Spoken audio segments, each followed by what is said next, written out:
ہوا۔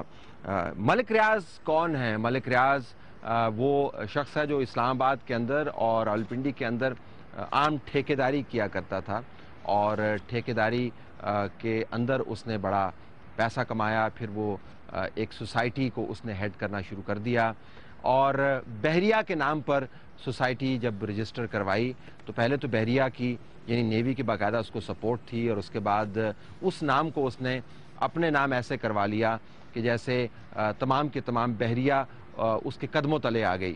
بحریہ نے آفیشلی خاموشی سے اپنے آپ کو ڈس ایسوسیٹ کر دیا، لیکن یہ بھی کمال بات ہے کہ ملک ریاض بحریہ کے نام کو ریٹین کر پایا۔ کہتے ہیں کہ گورنر خالد مقبول نے ملک ریاض کی بڑی مدد کی تھی اس نام کو ریٹین کروانے میں۔ اور اس کے بعد اس ملک میں جیسے ہوتا ہے، بہت سارے سیاستدانوں نے 30-35 سال سیاست کی ہے روٹی کپڑا اور مکان کے نام پر۔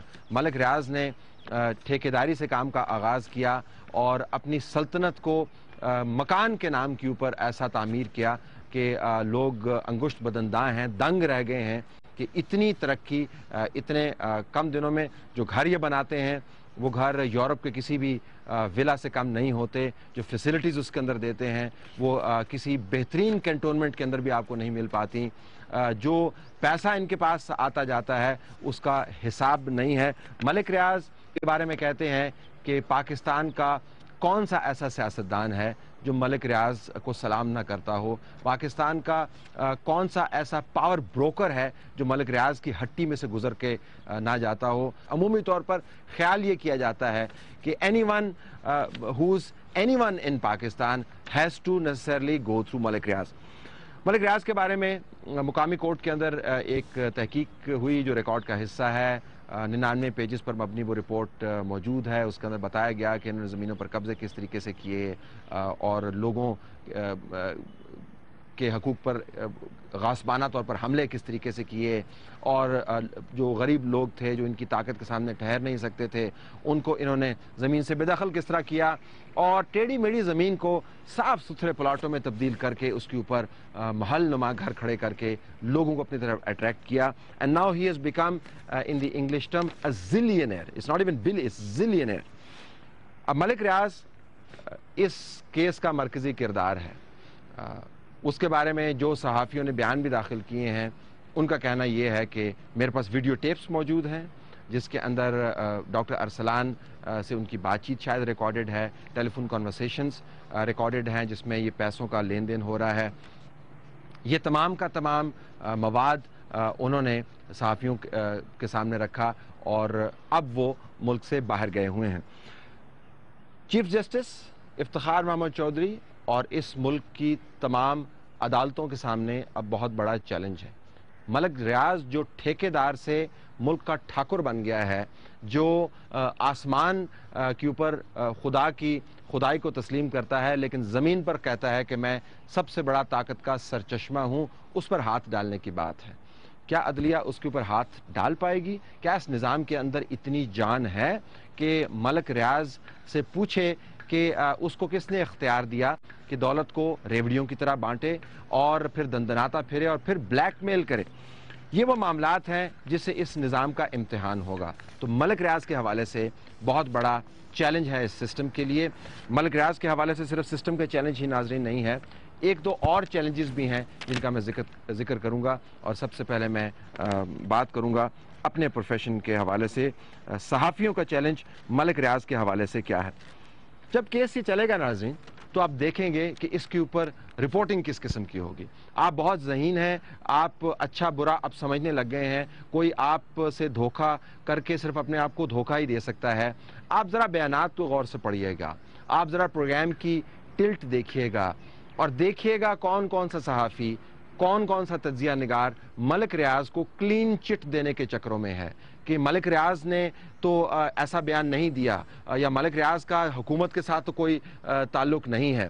ملک ریاض صحافیوں کے اندر اس کی بڑی انگریس ہے، لوگ اس سے معلومات کے لیے جاتے ہیں. اور ایک صاحب جو تجزیہ نگار خود کو کہتے ہیں اور کہتے ہیں میرے پاس ایک چڑیا ہے، وہ چڑیا اصل میں ایک باز ہے اور اس باز کا نام ملک ریاض ہے، اور ملک ریاض خود کہتے ہیں کہ میں اس صحافی کی چڑیا ہوں، تمام معلومات کے لیے وہ میرے در کے اوپر آتے ہیں، میں ان کو معلومات دیتا ہوں اور رات کو پھر وہ ٹائی جما کر اور بال چپکا کر اور چشمے کے پیچھے سے بڑے بڑے تجزیے داغتے ہیں، معلومات میری ہوتی ہیں.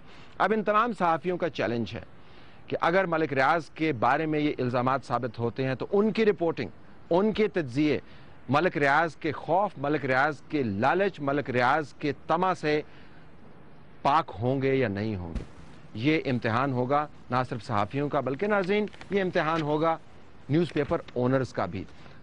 نام جب لیے جائیں گے تو سامنے آ جائیں گے بڑے بڑے اونرز جو بڑے بڑے اخبار چلاتے ہیں، بینکوں سے قرضے لینے کے لیے جاتے ہیں اور ملک ریاض کی بلٹ پروف گاڑی کے اندر بیٹھے ہوئے ہوتے ہیں. سیاستدان بھی اسی طریقے سے مستفید ہوتے ہیں جس طریقے سے اونرز مستفید ہوتے ہیں. تو وہ اونرز جن کے لیے صحافی کام کرتے ہیں، کیا ملک ریاض کے بارے میں جو رپورٹنگ ہوگی اس کے اندر ڈنڈی مارنے سے اجتناب کریں گے؟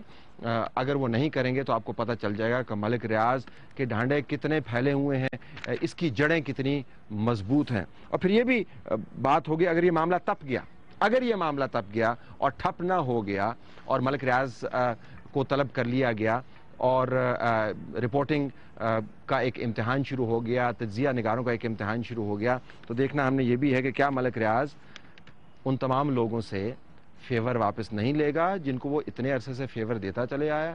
کسی کو پلاٹ دے دیا، کسی کو پیسے دے دیے، کسی کو گاڑی دے دی، کسی کو ملک سے باہر پلاٹ دے دیا اور ولا دے دیا. کیا وہ ان تمام لوگوں سے نہیں کہے گا کہ جناب اب تک آپ میرے سے فیور لیتے آئے ہیں، میری گاڑی چلاتے رہے ہیں، میرے جو ضروریات زندگی ہیں میں نے آپ کو دی ہیں ان سے آپ مستفید ہوتے رہے ہیں، اب میری ضرورت ہے تو ضرورت پورا کیجئے. تو صحافت اگر یہ معاملہ تب گیا، میں بار بار کہہ رہا ہوں، اگر یہ معاملہ تب گیا اور ملک ریاض تحقیقات کے پھندے میں آ گئے تو صحافیوں کا اور اونرز کا بہت بڑا امتحان ہے. صرف مالکان اور صحافیوں کا امتحان نہیں ہے ناظرین، خفیہ اداروں کا بھی امتحان ہے، سول سوسائٹی کا بھی امتحان ہے، بین الاقوامی اداروں کا بھی امتحان ہوگا.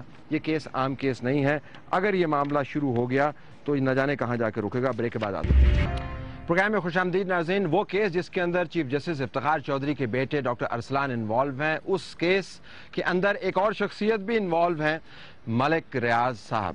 ملک ریاض صاحب اگر اس میں انوالو نہ ہوتے تو سول سوسائٹی کے بعض حلقے بڑے خوش ہوتے، کیونکہ چیف جسٹس افتخار چودھری کو تضحیک کا نشانہ بنانے میں ان کو بڑی مدد ملتی اور نعرے لکھ لکھ کر چیف جسٹس کے بارے میں وہ پوسٹ کرتے اور بلاگز کے اوپر تو خیر یہ بات چیت آج آلریڈی شروع ہو گئی ہے. لیکن ملک ریاض کہنے کی وجہ سے سول سوسائٹی کے بعض اداروں کے لیے بڑی مشکلات پیدا ہو گئی ہیں. سول سوسائٹی کے بڑے جو لبرل قسم کے لوگ ہیں، بڑے مہان قسم کے لوگ ہیں، ان میں سے وکلاء بھی ہیں. ملک ریاض نے ان کو بڑی بڑی فیسیں دی ہوئی ہیں اپنے مقدمات لڑنے کے لیے. وہ لائرز کمیونٹی کے اندر بڑا ان کا انگریس ہے. کیا کیا نام ہیں، اب میں نام نہیں لینا چاہتا، آپ کو معلوم ہی ہے. کس کس نے ان کا ڈیفنس کرنے کے لیے اپنے آپ کو پیش نہیں کیا، کیونکہ فیس وہ بہت اچھی دیتے ہیں. سول سوسائٹی کے ممبران کے لیے بہت بڑا امتحان ہے کہ چیف جسٹس کے بیٹے کے کیس کے اوپر تو ایشو آ کے ٹھہر ہی گیا، ملک ریاض کے اوپر جب ایشو آ کے ٹھہرے گا تو اس کے اوپر ان کا سٹینس کیا ہوگا. کیا وہ کرپشن اور بدعنوانی کی تحقیقات کو ملک ریاض کے گھر تک پہنچانے کے لیے تگدو کریں گے؟ کیا وہ کہیں گے کہ اس بات سے قطع نظر کہ ڈاکٹر ارسلان ہے یا ملک ریاض ہے، اگر کہیں پر قانون کی پامالی ہوئی ہے تو آپ ان کی گردن ناپیں؟ ملک ریاض ان سول سوسائٹی کے اداروں سے یہ بھی کہہ سکتا ہے کہ میں جو آپ کو پیسے دیتا ہوں اب اس کو پے بیک کرنے کا معاملہ ہے. آپ جو میری طرف سے سہولیات لے کر دنیا بھر میں گھومتے پھرتے رہتے ہیں، اب ذرا پے بیک ٹائم ہے. تو دیکھتے ہیں کہ سول سوسائٹی کے اندر سے کتنی مردانہ یا زنانہ آوازیں اٹھتی ہیں اور دونوں مل کر ملک ریاض کے خلاف ویسی ہی تحقیقات کی بات کرتی ہیں جس قسم کی ڈاکٹر ارسلان کے خلاف ہونی چاہیے یا کسی بھی مبینہ طور پر کرپٹ آدمی کے خلاف ہونی چاہیے. خفیہ اداروں کا بھی بہت بڑا اس کے اندر امتحان ہے. خفیہ اداروں کا کیوں امتحان ہے؟ پاکستان میں آپ اتنی طاقت حاصل کر ہی نہیں سکتے اگر آپ کے پاس تمام اداروں کے آشیرواد شامل نہیں ہو، اگر آپ کی پشت پر ان لوگوں کا ہاتھ نہیں ہو. ایک زاویہ یہ بھی ہے کہ ملک ریاض نے چیف جسٹس کو ان کے بیٹے کے ذریعے گرانے کی یا بلیٹل کرنے کی کوشش اس وجہ سے کی ہے کہ شاید خفیہ ادارے چیف جسٹس سے خوش نہیں ہیں۔ اس کے اوپر دو قسم کی ڈیبیٹ پاکستان میں ہوتی رہتی ہے۔ ایک تو وہ کہتے ہیں کہ خفیہ ادارے چیف جسٹس سے خوش نہیں ہیں، اور جب چیف جسٹس کو ایسا کام کرتے ہیں جس سے حکومت کے اوپر ضرب آتی ہے تو وہ کہتے ہیں کہ یہ چیف جسٹس خفیہ اداروں کے لیے کام کر رہے ہیں۔ تو یہ بڑی کنفیوزنگ قسم کی اور کنفیوز قسم کی ڈیبیٹ ہے، لیکن آج کل کے تناظر میں آپ نے دیکھا ہوگا کہ بعض لوگ یہ بات کرنا شروع کر دیا ہے کہ انہوں نے کہ خفیہ اداروں کے بہاف پر ملک ریاض نے یہ کام کیا۔ خفیہ اداروں کا اور آرمی کا نام اس کے اندر ڈریگ ہوگا۔ ڈیفنس ہاؤسنگ اتھارٹی اور بحریہ کا آپس میں چولی دامن کا ساتھ ہے۔ بعض جگہوں پر انہوں نے ڈسکنیکٹ کریٹ کرنے کی کوشش کی ہے، لیکن پبلک پرسیپشن میں اور ایکچولی یہ ڈسکنیکٹ ہوا نہیں ہے۔ ڈی ایچ اے یہ بہت بڑی ایک ہاؤسنگ سوسائٹی ہے، اور بحریہ جو ہے ایک سپرا ہاؤسنگ سوسائٹی ہے، ان کا آپس میں میل ملاپ ہے۔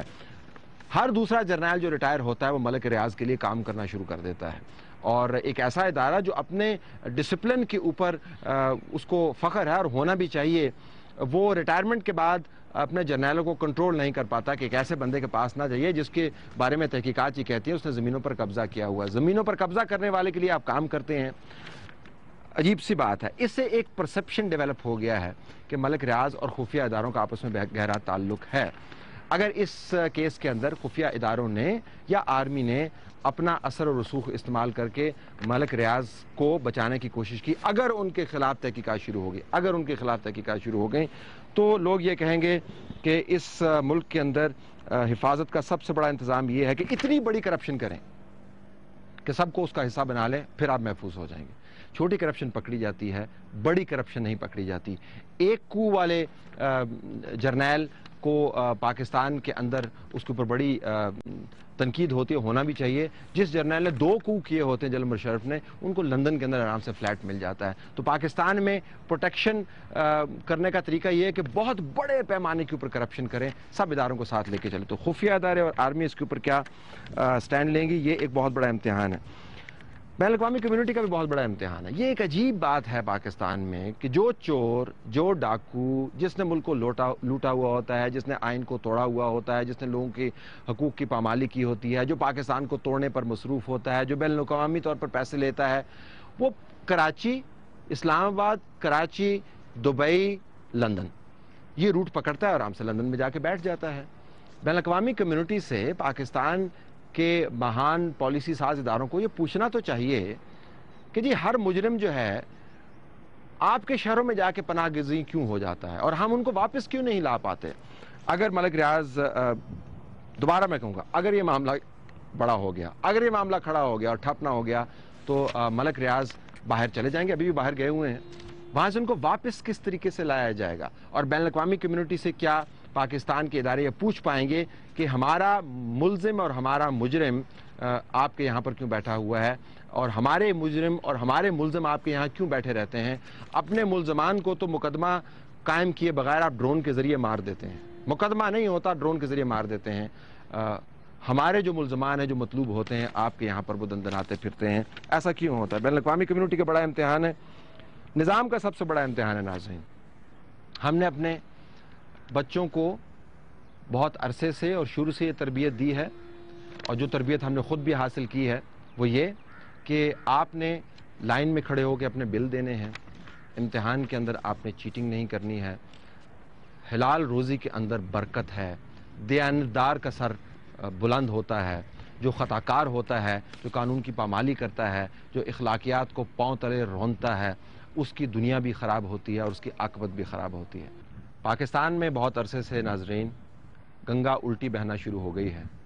جو جتنا بڑا مجرم ہے اس کا ہاتھ اتنا ہی تگڑا ہے، جو زمین پر جتنا زیادہ قبضہ کرتا ہے وہ اتنا ہی معتبر ہو جاتا ہے، جو قانون کی جتنی بے دھڑک انداز سے پامالی کرتا ہے اس کو اتنا ہی زیادہ تحفظ دیا جاتا ہے۔ اس ملک کے اندر آپ کا تحفظ اس بندوق کے ذریعے ہوتا ہے جو آپ نے دوسروں کی طرف تانی ہوئی ہے، اس عمل کے ذریعے ہوتا ہے جس سے آپ قانون کی پامالی کرتے ہیں۔ ہم نے اگر اس نظام کو اسی طریقے سے چلانا ہے تو پھر ہمیں اسکولوں کے اندر یہ لیکچر دینے کا اور تدریس کرنے کا عمل بند کر دینا چاہیے۔ پھر ہمیں بچوں کو بتانا چاہیے کہ آپ یا یوسف رضا گیلانی بن جاؤ یا آپ آصف علی زرداری بن جاؤ یا آپ ملک ریاض بن جاؤ تو پاکستان میں آپ کی پروٹیکشن ہے۔ اگر نظام نے اگزامپل کے ذریعے اچھائی کو جیت دلوانی ہے تو اس قسم کے کیسز کے اندر اس کو انتہائی منصف کا کردار ادا کرنا ہوگا۔ معاملہ صرف ایک شخص یا شخصیت کا نہیں ہے، معاملہ اس مثال کا ہے جو اس قسم کے کیسز کے ذریعے قائم کی جا سکتی ہے۔ اگر ملک ریاض جیسے لوگ تمام کام کرنے کے باوجود بچ نکلیں اور آنے والے الیکشن کے اندر 70 سیٹیں 70 سیاستدانوں کو جتوا پائیں تو میرے خیال میں ملک ریاض کی جیت نہیں ہوگی، اس سوچ کی جیت